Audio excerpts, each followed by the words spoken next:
पिरो र एकदमै मिठो टिमुरे माछाको पिरो अचार आज म हजुरहरूलाई बनाएर देखाउँदैछु। ग्रिटिङ्स एभ्रिवान, युट्युब च्यानल अमर पन्छी फुड वर्ल्डमा हजुरहरूलाई धेरै धेरै स्वागत छ। यो रेसिपी चाहिँ बनाउन एकदमै सजिलो छ र घरमै पाइने सामग्रीहरूबाटै मैले सजिलैसँगले बनाएकी छु। त्यसको लागि मैले 50 ग्राम यसरी सुकेको माछालाई लिएँ। हजुरहरूले आफ्नो घरमा जस्तो सुकेको माछा छ त्यही युज गर्न सक्नुहुन्छ, यही चाहिन्छ भन्ने चाहिँ छैन। साथसाथै मैले 2वटा यसरी एकदम ठुलो वाला गोलभेडालाई लिएँ र हामीलाई लसुन 2वटा जति चाहिन्छ, टिमुर 9वटा जति लिएँ र नुन आधा चम्चा लिएँ। नुन हजुरहरूले स्वादअनुसार लिन सक्नुहुन्छ र प्यानलाई राम्रोसँगले तताउनु होला र त्यसपछि 2वटा पिरो रातो खुर्सानी र यसरी मैले टिमुरलाई भुट्दैछु। यो भुट्दाखेरि सधैँ हामीले एकदमै सानो आँचमा भुट्नुपर्ने हुन्छ र भुट्नुभन्दा अगाडि हाम्रो प्यान एकदमै तात्न पनि जरुरी छ। हेर्नुहोस् है त।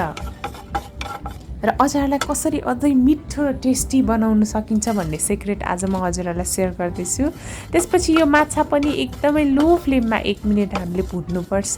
माछा भुट्नुभन्दा अगाडि पनि प्यान एकदम राम्ररी तातेको हुनुपर्छ र एकदमै सानो आँचमा हामीले यसलाई 1 मिनट भुट्छौँ। यसो गऱ्यो भने माछा एकदमै क्रन्ची हुन्छ र पिस्न पनि एकदमै सजिलो हुन्छ। यो माछा चाहिँ बिस्तारै पाक्न थालिसकेपछि हल्का यसबाट मिठो बास्ना पनि आउने गर्छ। र यतिको भइसकेपछि मैले 1 चम्चा तोरीको तेल तताएँ र त्यसमा यसरी गोलभेडा र लसुनलाई पकाउँदैछु। नुन पनि यतिखेरै राख्न सक्नुहुन्छ। हजुरहरूले अचार कुनै पनि मिठो बनाउने सिक्रेट के हो भन्दाखेरि अचार बनाउँदाखेरि गोलभेडा राख्दा सधैँ रातो र पाकेको वाला नै राख्नुहोला। जति हजुरहरूले गोलभेडाको क्वालिटी राम्रो भयो त्यति नै अचार एकदमै मिठो र टेस्टी बन्छ।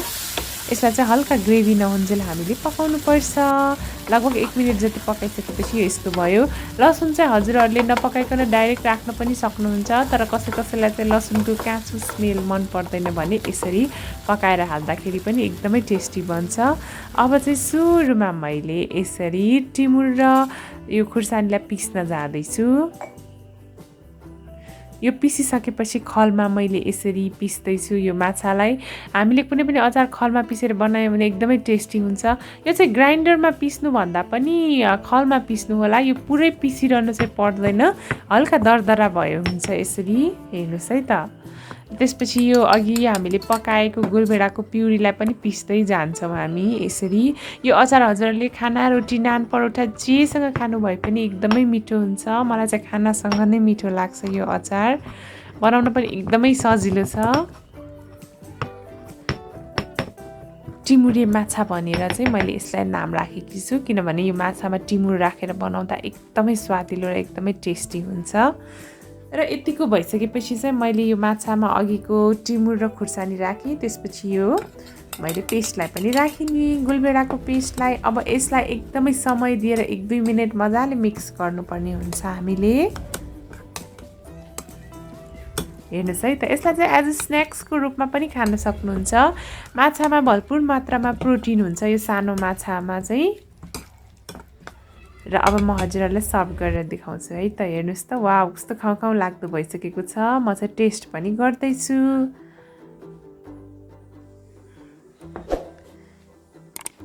र मेरो मुखबाट चाहिँ पानी आइसक्यो। अचार भनेपछि नमिठो हुने त कुरै भएन। त्यो माथि यस्तो सुकेको माछाको अचार एकदमै टेस्टी हुन्छ।